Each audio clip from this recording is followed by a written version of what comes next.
네, 주안의 만나 2월 3일 금요일 묵상을 함께 나오도록 하겠습니다. 오늘 말씀은 마태복음 7장 21절에서 29절까지의 말씀으로요.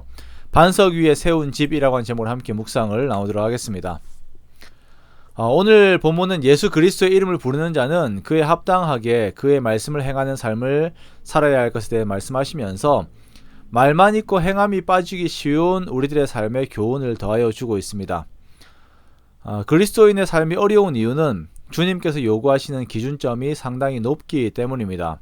우리가 산상수훈에서도 보듯이 주님께서는 마음의 중심에서부터 주님을 닮은 삶을 살기를 원하세요. 그리고 여기에서부터 행하여지는 삶의 구체적인 실천들도 함께 요구를 하시죠. 이 실천이라고 하는 것은 우리들의 시간을 요구하고 우리들의 재정을 요구하고 육체적인 헌신 등을 요구하는 것입니다. 그리고 더 나아가 나의 삶 전체를 요구할 때들도 있습니다. 그렇기 때문에 주님의 뒤를 따라 산다는 것은 쉬운 일이 아닙니다. 하나님께서 우리들의 행함을 보실 때에는 평소의 삶도 그렇지만 우리들에게 위기가 왔을 때 혹은 고난의 시간들이 왔을 때에 내가 어떠한 결정을 내리는가라는 것으로 우리들의 행함을 이렇게 보게 되시죠. 크고 작은 삶의 위기들과 결정의 시간들 속에서 우리는 내가 정말 참 예수님의 제자인가 그렇지 못한가 라고 하는 것들을 평가를 받게 됩니다. 오늘 본문에 보면 정말 예수님의 제자처럼 보이는 사람들이 있습니다. 자, 이들은 예수님을 거부하지 않아요. 예수님께 주여 주여라고 부릅니다. 그리고 더 나아가 주님의 이름으로 선지자 노릇을 하고 주님의 이름으로 귀신도 쫓아냅니다. 또한 주님의 이름으로 많은 권능을 행합니다. 그런데 예수님께서는 이들에게 말씀하시기를 내가 너희를 도저히 알지 못한다 라고 말씀을 하세요. 자, 이렇게 된 이유가 무엇입니까? 외형적으로 보이는 것들은 정말 성도의 모습이고 그 능력들은 예수님의 능력들로 보이는 것들이 있습니다. 그러나 다른 것이 있어요. 그것은 이들이 행함이 없었는데요. 그 행함이라고 하는 것이 단순히 어떤 사역과 같은 것이 없었다라고 하는 것을 말하는 것이 아니라 21절에 근거한 하나님 아버지의 뜻에 근거한 행함이 없었다라는 것입니다. 열심히 사역도 하고 봉사도 하였고 섬김의 자리에 있었습니다. 예수님의 이름으로 세워진 공동체에서 그리고 교회에서 예수님의 이름으로 일들은 하는데 그 이면에는 정작 하나님의 뜻을 행하지 않는 것이에요.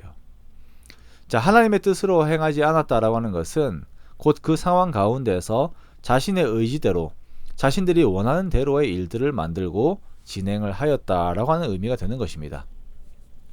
이 부분에 대해서 예수님께서 한 번 더 말씀하시는 것은 24절의 부분입니다.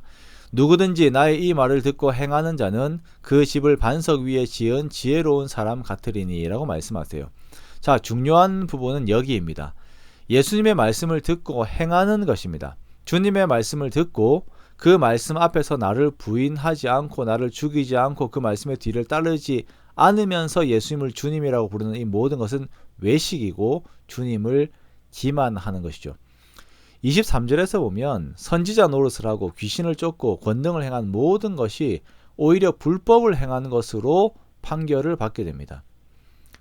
예수님의 제자들은 예수님께서 산상수훈에서 말씀하신 신앙 윤리를 삶으로 실천하는 사람이에요. 눈에 보이는 사역이 아닙니다. 결과가 아닙니다. 삶의 매 순간들마다 주님의 말씀 앞에 서서 그 앞에서 내가 죽는 것입니다. 이렇게 주님의 말씀을 듣고 그 말씀을 따르는 자들은 반석 위에 집을 지은 사람과 같습니다. 당연히 집은 반석 위에 집 짓는 것이 아닌가요? 라고 말을 하겠습니다만 팔레스타인 지역은 건기와 우기가 뚜렷합니다. 그래서 우기가 아닐 경우에는 모두가 단단한 땅과 같이 보여요. 그러나 비가 오기 시작하면 와디라고 하죠. 이제 분명 메마른 골짜기였는데 그것이 급류로 변하는 것입니다. 그 지역에 그 모래 지역 위에 집을 지으면 안 됩니다. 그러면 심판의 날에 아무런 힘을 얻지 못하고 무너져 버리게 되는 것입니다. 많은 사람들에게 좋은 평가를 받을 만한 오로로 보일 만한 사역의 결과들을 맺고 싶어 합니다. 그리고 빨리 맺고 싶어 하죠. 빨리 그렇게 나의 이름을 드러내고 싶어 합니다. 그러나 주님의 관심은 분명합니다. 지금 주님의 말씀을 듣고 그 말씀 앞에서 나를 죽이고 그 말씀이 나를 지배하도록 하는가 그렇지 않은가예요. 주님께서 말씀하시는 길이 어떤 때에는 그 상황에서 참으로 이해가 되지 않는 상황들도 있습니다. 노아가 산 위에 방주를 지을 때도 그렇고 모세가 백성들을 이끌고 홍해를 향하여 걸어갈 때도 그렇습니다. 더욱 그런 것은 주님께서 십자가를 지고 골고다로 가실 때이죠. 그러나 항상 우리가 기억하고 인정해야 하는 것은 주께서 나보다 나의 모든 상황들을 더 잘 아신다라는 것입니다. 그러므로 참기 싫어도 주님 말씀 앞에서 참고 무서워도 주님 말씀 앞에서 앞으로 걷는 것입니다. 이런 삶을 주추를 반석 위에 놓는 삶이라고 하는 것입니다. 이것이 가장 안전한 길입니다. 그러므로 사랑하는 성도 여러분, 오늘을 보내면서도 주의 말씀 앞에 나의 의지를 죽이고 주의 뜻을 이루는 우리가 되기 원합니다. 그 순간에는 이해가 되지 않고 또 힘들기도 하지만 반드시 하나님께서는 창수와 같은 세상의 풍파 앞에서 우리를 굳건하게 지키십니다.